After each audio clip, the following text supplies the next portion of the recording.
I thought I was recording my intro, and then I realized I never hit record.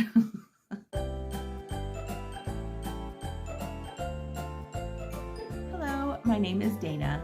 I am a health coach, a certified personal trainer, and a licensed cosmetologist. Besides being a fan of natural remedies and less toxic ingredients, I also love fashion and especially mid-century styles and decor. Welcome to Look at That, a series where I get to talk about styles and beauty from last century. In my last video about the poodle hairstyle, I mentioned that I watched the I Love Lucy show.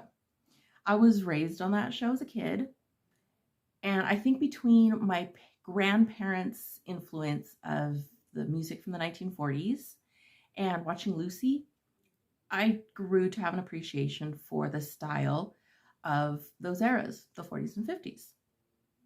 They were just so classy, and back then when I was a kid, you didn't see it, so it was just, I guess, romanticized for me. In a few episodes of Lucy, I noticed both Lucy and another character, Carolyn Appleby, would wear these cross between dresses and robes. And as a kid, I was like, I want one. Those are so cute. But back then I was a kid, so I didn't know where to find them. So I just kind of shoved it in the back of my mind. When I became a young adult, I started to shop at vintage stores and vintage and reproduction mid-century clothing stores. I even asked a store owner who eventually became my really close friend. If you're watching, I'm talking about you. I had asked her if she had any house coats.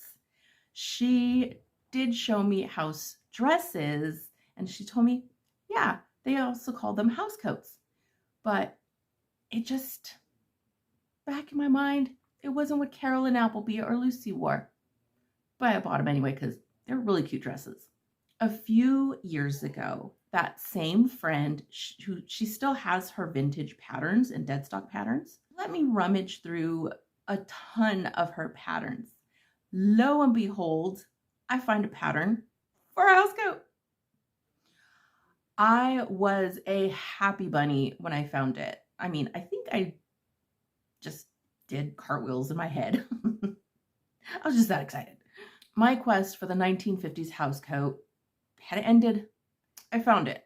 Initially, I was going to just do a sewing video on how I make my house coats, but you know me, I have to go into a brief history. As with all of the videos that I put out, all of the information that I find will be linked in the description below. I don't know about you, but I was wondering what the difference was between a bathrobe and a house coat. Bathrobes are typically worn after a bath or shower to dry oneself off instead of using a towel. That's why a lot of them are made out of terry cloth. When it's cold outside and you just want to hang out in your pajamas all day, in the morning, have your morning cup of coffee and breakfast, throw a robe on over your pajamas and you're nice and warm. Also, robes normally they're open in the front with like a sash or a tie belt for you to close the robe with, so you're not indecent or letting in any drafts. A house coat, on the other hand, is made to wear around the house over not only your pajamas, but your regular day clothes. Right now, I'm wearing a t-shirt and yoga pants, and I put my house coat over it. I have a book entitled Everyday Fashions of the 50s as Pictured in Sears Catalog.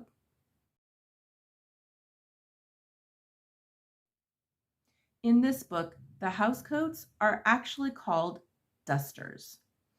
I was like, wait a minute, what's the difference between a house coat and a duster? Well, that's a whole other can of worms, and I will be going into that as well. Both the Japanese kimono and the banyans of India were precursors to the house coat. During the time of the Silk Road, which was the 17th and 18th centuries, upper-class Europeans were introduced to these garments, often made from luxury fabrics that only they could afford. They wore these in their own homes over their regular day clothes. Some elites of this time are even portrayed in oil paintings wearing their banyans over their regular day clothes. Dusters, which were popular garments to be worn on rides in the early days of the automobile to keep dust off of your good clothes, stuck around even after cars evolved into the enclosed models that we know today. They made their way into the home instead of being worn out in the car. Eventually, as the golden age of Hollywood came about, both actors and actresses wore lounge jackets, like what men would wear, like smoking jackets to keep the tobacco off of their nice shirts and pants, and fancy gowns that almost looked like they were dresses. They would wear them not only in their own homes, but also out and about or in photography shoots. When us regular people see celebrities wearing certain fashions, some of us just have to jump on it. Clothing manufacturers began making these lounging garments in less expensive fabrics, which made it affordable to the regular everyday person. During the 1920s and 30s, lounging pajamas were a thing. Not like what we have today. Well, kind of, but they were more fancy. Think fancy pajamas that looked like regular day wear during that time period, but more loose and with lighter fabrics. Fashion magazines such as Vogue encouraged women to embrace the lounge robe, but many still enjoyed wearing their pajamas. Believe it or not, there were tea and hostess lounging gowns for entertaining guests in. They basically look like really nice dresses from that era, like long lines and silky fabric back in the 30s.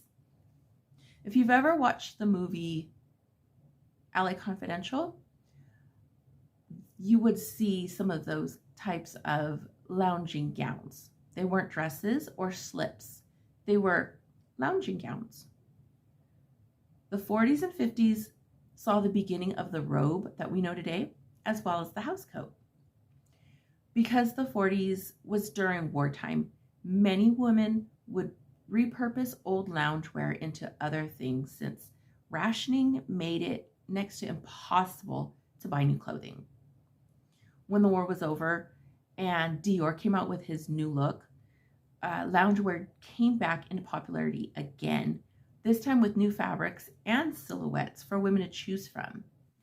The hostess gown was still popular, but in this era, the 50s, it had a much fuller skirt than it previously had in the other decades. The 50s tends to be a bit more synonymous with the housewife era, so clothing companies wanted to market this garment to women as being comfortable to wear in the house to relax in, to do her chores in, and even to entertain company in. There is an exact quote I wanted to use, but the blog that I found it in expresses that no part of it can be copied, so I will be sharing the link to that specific blog with a really interesting history on it in the description below. Believe it or not, housecoats are still around. You can type up housecoat in your browser and find a site to buy them from. In my opinion, they're just boring today, which is why I just make my own. Plus, I like to play with the colors and different like pattern designs, like fabric patterns. Not clothing patterns, but fabric patterns. If you like to sew, you can find vintage patterns or reproduction patterns online. I found several sellers on Etsy. A lot of them are selling e-patterns. So if you don't mind downloading the really large files to your computer and printing them up on regular standard paper, you're going to be using a lot of ink and a lot of paper. If you're fine with that, by all means. But I'll wait till they're printed. Here's a video of me making my own house coat, the one that you see me wearing right now. It's not a long video, so enjoy. As all sewing projects begin, I gathered all my materials: fabric, contrast fabric, buttons, and bias tape, and of course my pattern that I'm going to be using.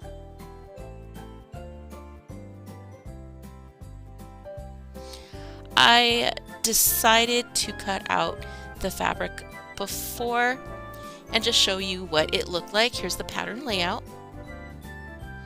You'll notice that my pattern looks folded, and that's because I'm short.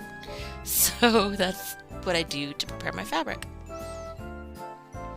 Here I'm stitching my pockets onto the front sections of my house coat, and my pockets are already seamed with the bias tape.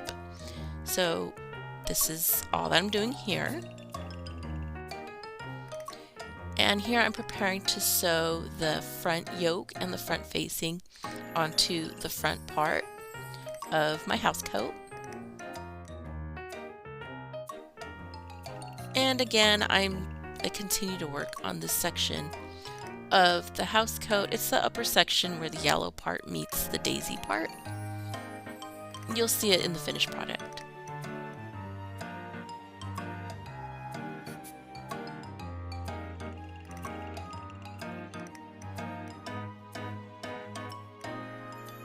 This is where I join the front sections together with the back sections.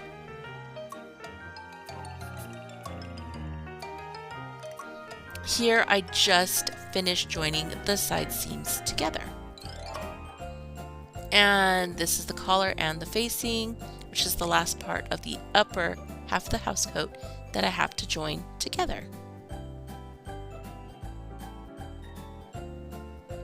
Here I am carefully finishing off stitching the collar to the yoke, and now I'm going to start on the sleeves. I start off the sleeves by gathering them before I stitch them together, and you'll see that in a bit. So I run my gathering basting stitches, and then I stitch my sleeves together. I've pinned my sleeves into their places so I can sew them, and I'm just showing you how I'm aligning the dot with the top of the shoulder seam. The sleeves are set in, and all I have to do is remove those basting gathering stitches. Here's my trusty seam ripper, which it's like my best friend. Here are the accent part of the sleeves, which I will be adding to the bottom of my coat. I'll spare you the rest of the boring stuff, and I'll give you my finished house coat. And here is my finished product. Forgive me for not ironing it, but I literally took it off my body. I was wearing it all day, and I just was so excited to show you. So here is my handiwork. I am a shorty, but it is full length. So this was it. It was a fun project, and I'm looking forward to making more.